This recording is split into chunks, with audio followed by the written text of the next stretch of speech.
¿Cómo era el pueblo que iba a enfrentar a los españoles y a miles y miles de indígenas que se unen a Cortés? Relatan diversas crónicas que este pueblo era oriundo de un lugar llamado Aztlán, lugar de las garzas o de la blancura, cuya ubicación aún no ha podido ser definida.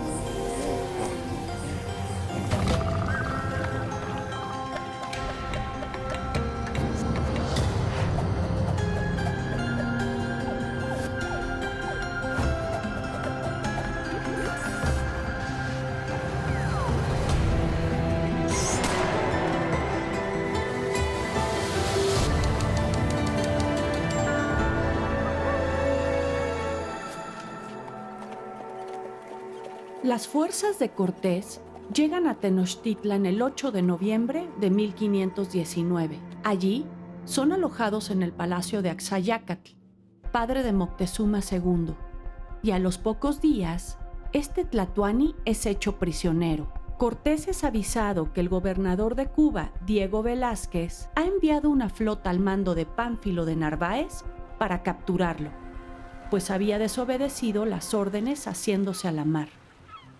De inmediato, Cortés marcha hacia Veracruz y derrota a su oponente. Mientras tanto, en Tenochtitlan suceden acontecimientos importantes. Hernán Cortés, al salir de Cuba, dio un discurso muy importante a sus hombres, ¿no? Prometiéndole que habrían de participar de una aventura muy dura, pero que tendría una compensación económica de gran importancia. Cortés salió y llegó a la isla de Cozumel a principios de febrero. Duró como más de una semana del trayecto, ¿no? Y desembarcó en la isla de Cozumel.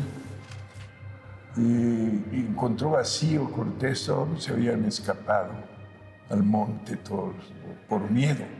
¿Por qué? Porque llegaba Cortés con 11 navíos y cerca de 700 hombres, de los cuales 500 eran hombres de guerra. Y al ver esa llegada, los mayas entendieron que se trataba de una visita distinta a las dos anteriores que habían tenido los 2 años anteriores.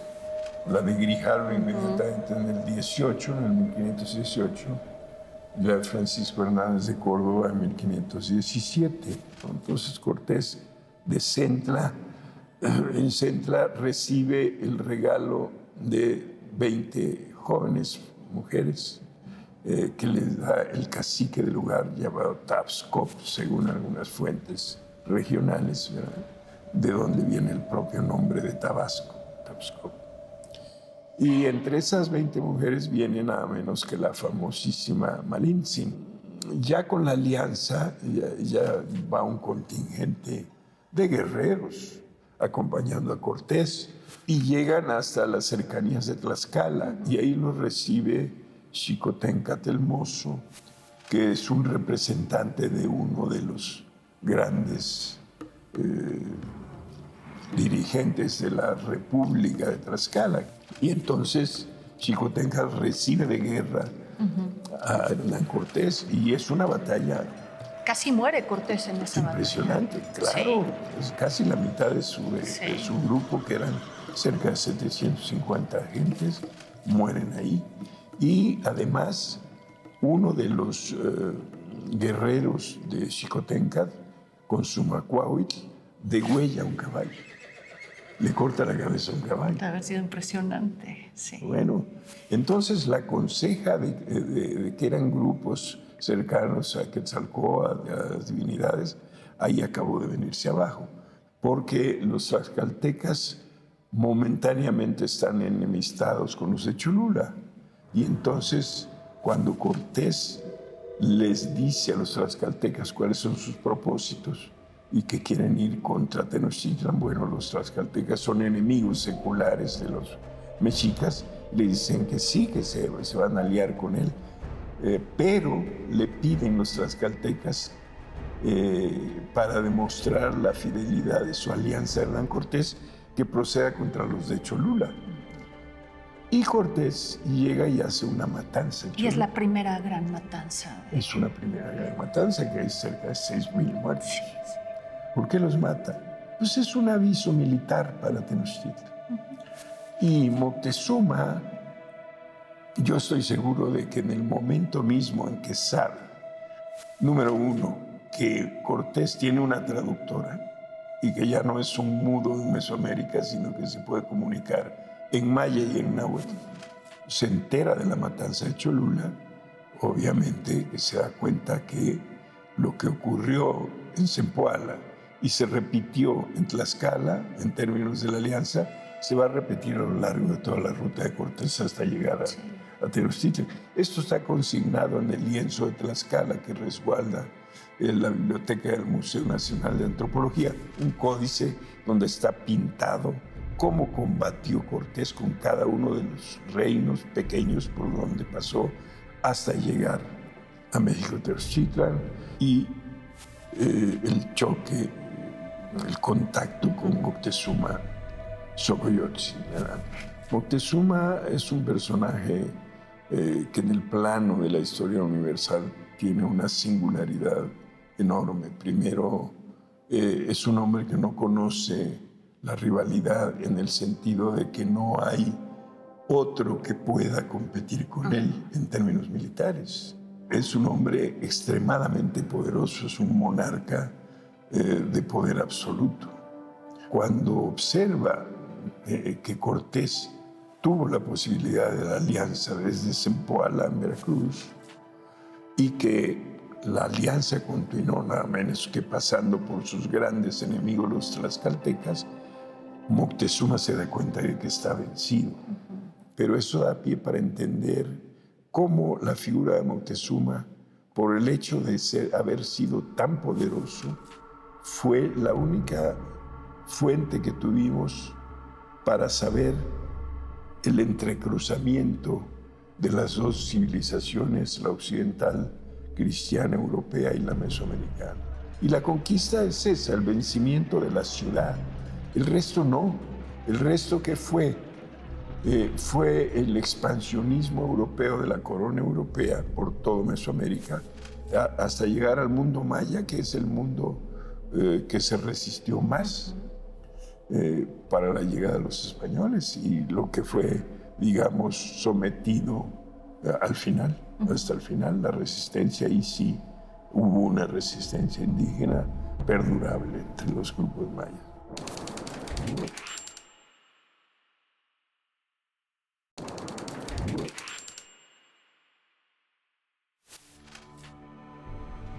La matanza del Templo Mayor sería vengada tiempo después en una comunidad agrícola ubicada en la ruta del Valle de México a Tlaxcala, conocida en la época prehispánica como Sultepec, pero que a la llegada de los españoles cambiaría su nombre a Tecuaque, que significa lugar en donde se comieron a los señores, refiriéndose a la caravana de Pánfilo de Narváez, que fue sacrificada, consumida y colocada en el tzompantli local por los habitantes de este lugar. Me encuentro con el doctor Enrique Martínez en la zona arqueológica de Sultepec, Tecuaque, en donde él y la arqueóloga Ana María Harkin encabezaron 2 proyectos que a lo largo de 23 años permitieron reconstruir los hechos sucedidos aquí durante la conquista. Bueno, su nombre original es Sultepec, que es el Cerro de las Codornices. Está enclavado en una loma, una loma a 2.700 sobre el nivel del mar. Tuvo dos momentos, o tiene 2 momentos el asentamiento. Un momento de la época clásica, muy importante para la época Xolalpan. Es un sitio muy importante porque está formado, aunque está dentro de la Cuenca de México, es parte de las grandes rutas que abastecen a los grandes asentamientos, a lo que es la parte central de la Cuenca de México, ¿no? Va a ser un sitio que va a controlar desde épocas muy tempranas la explotación del pulque, ¿sí? y que ya la matrícula de tributos nos habla de que su producción vía Colman entraba tanto a Teotihuacán como a Tenochtitlan.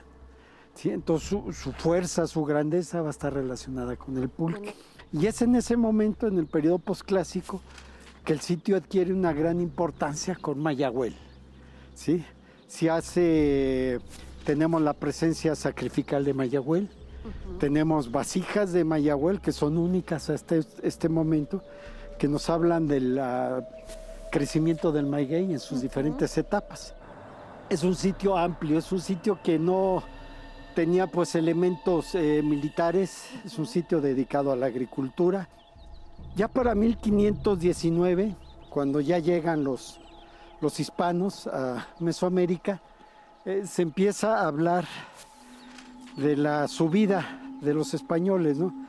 Y es cuando este sitio tiene su relevancia histórica. ¿Sí? Lo menciona el gobernante tlaxcaltecat, diciendo a los españoles cuando ellos quieren subir, no se vayan por Calpulalpa, ¿no? Porque es gente agresiva. Entonces ellos es cuando deciden irse por Cholula, cambian su ruta, que es lo de la matanza de Cholula, ¿no? Que hace Alvarado ahí y que va a provocar situaciones muy, muy difíciles para los conquistadores, ¿no?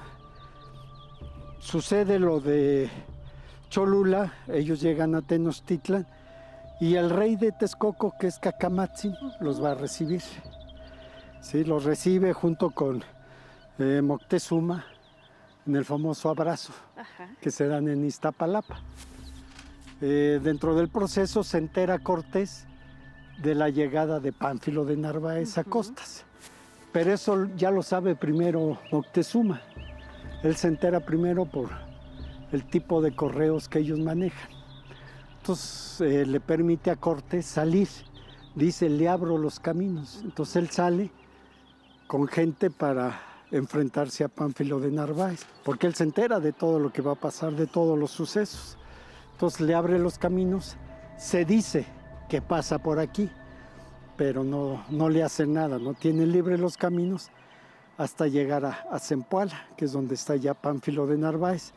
Tienen un enfrentamiento muy rápido, vence a Pánfilo de Narváez y convence a los soldados que trae Pánfilo de Narváez de subir. Les habla de las riquezas, de todo lo que ve Cortés, ¿no? Y en ese lapso se entera de lo que hace Pedro de Alvarado en Tenochtitlan, de la matanza que hace Pedro de Alvarado en Tenochtitlan. Entonces se organizan dos caravanas, ¿no? Ya vienen mujeres, vienen animales, vienen niños. O sea, ya Pánfilo de Narváez trae gente para colonizar. Cuando está Cortés es cuando matan a Moctezuma y también matan a Cacamatzin, que era el rey de Texcoco. Entonces el gobernante de aquí se entera, los toman prisioneros y avisa a Texcoco, oye, capturé una caravana que hago. Los de Texcoco le dicen, no, manténlos ahí y sacrifícalos. Entonces el sitio se empieza a transformar y crece, el asentamiento crece.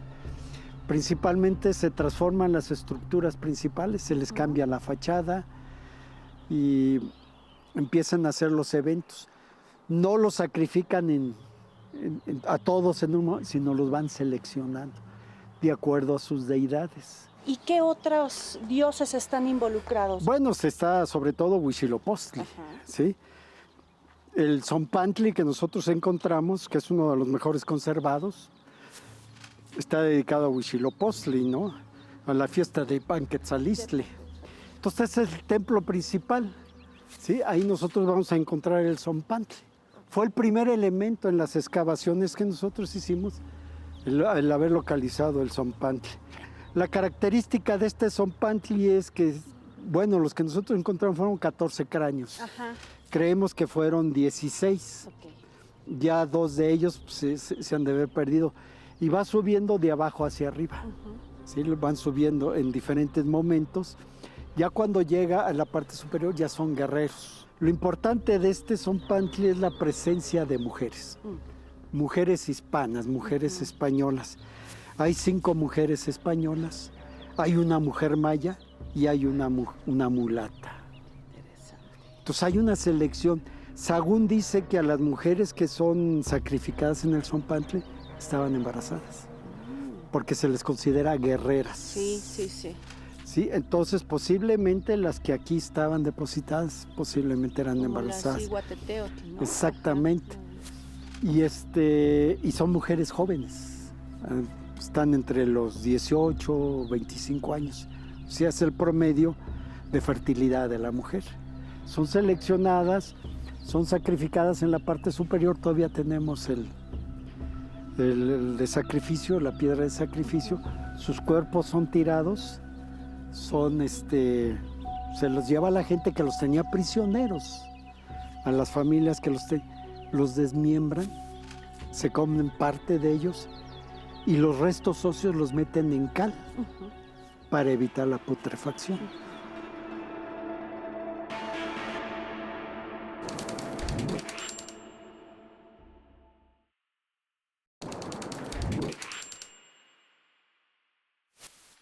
En 1527, Nuño de Guzmán desembarcó en la Huasteca con órdenes de la corona de suspender las encomiendas que había otorgado Cortés para dárselas a otros españoles.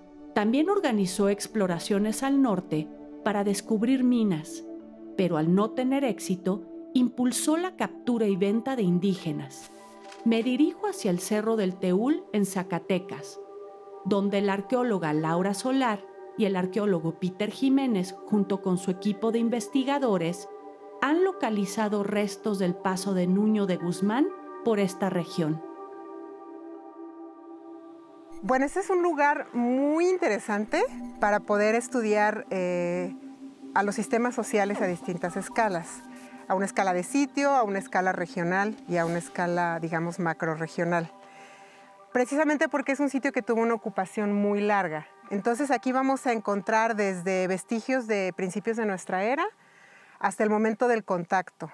Y esta ocupación prolongada, lógicamente, bueno, nosotros la estudiamos en distintos episodios que vinculan al sitio con sistemas sociales en otras áreas.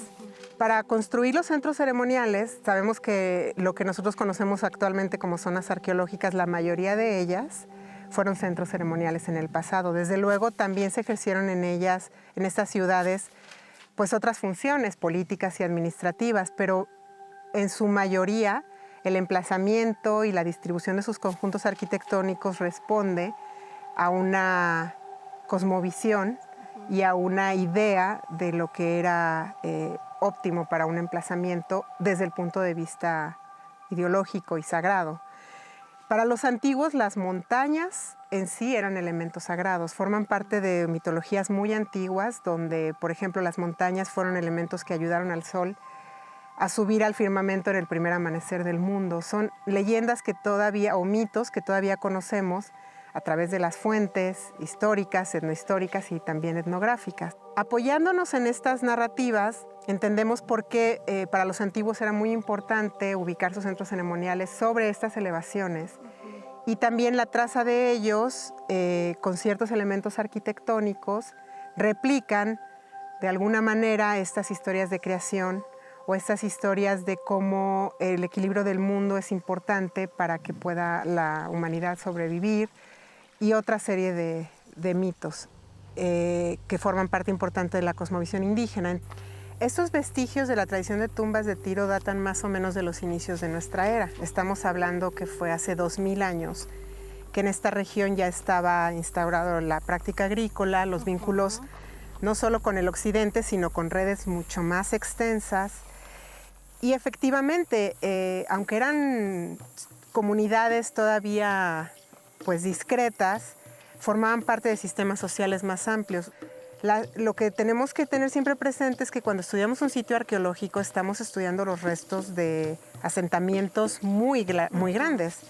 Sin embargo, no se ha excavado pues ni siquiera la mitad ni una cuarta parte de lo que era el asentamiento en su totalidad.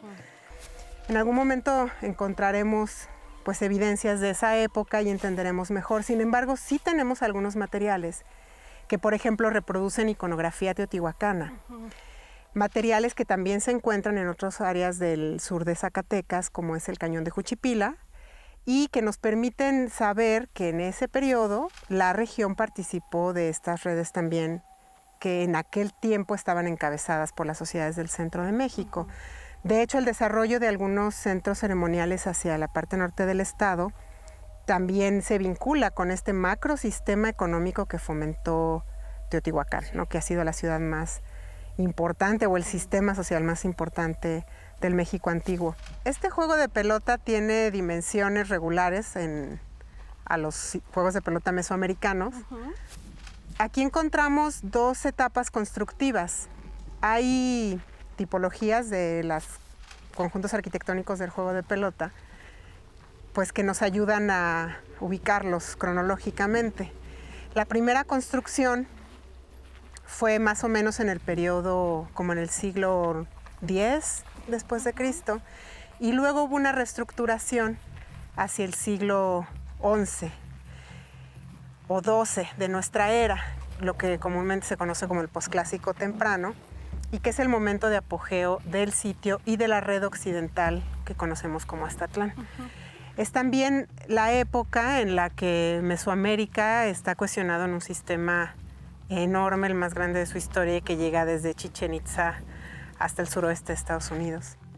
Aquí este juego de pelota es muy interesante porque también por las crónicas teníamos las narraciones de Nuño de Guzmán, quien encabezó la conquista de esta región, y él cuando conoció el sitio había sido destruido por la avanzada de su ejército, pero comentan justamente este trabajo de piedra y ellos hablan de que en el sitio había figuras grandes de hombres de piedra.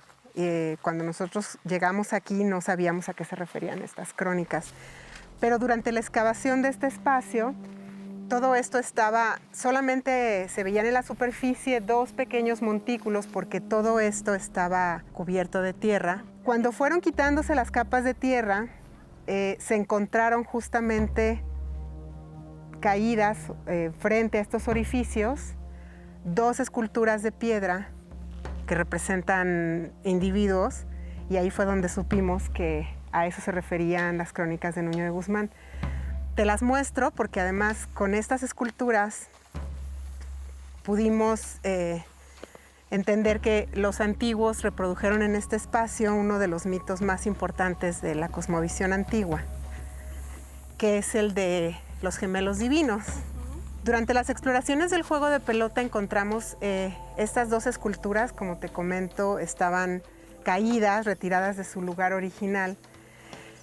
En esta parte se empotraban en los orificios hechos para ese fin, y representan a dos personajes que tienen un atavío o una indumentaria característica de los jugadores de pelota. Por ejemplo, las sandalias, ¿no? el taparrabos y una postura muy semejante.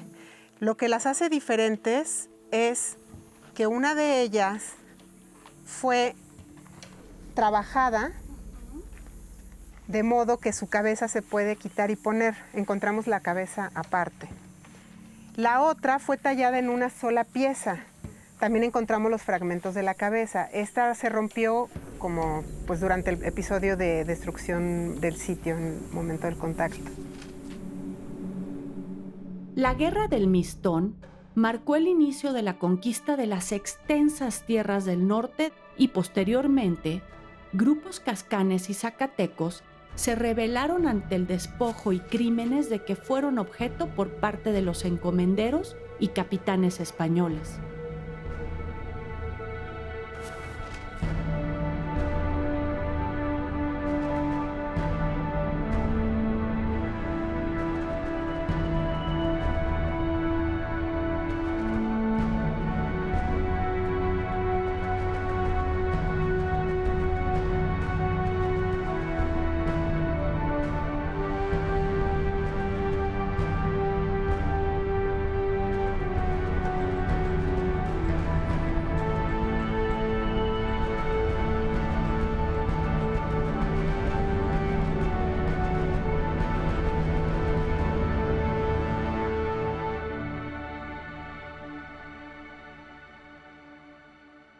Instituto Nacional de Antropología e Historia. Secretaría de Cultura. Gobierno de México.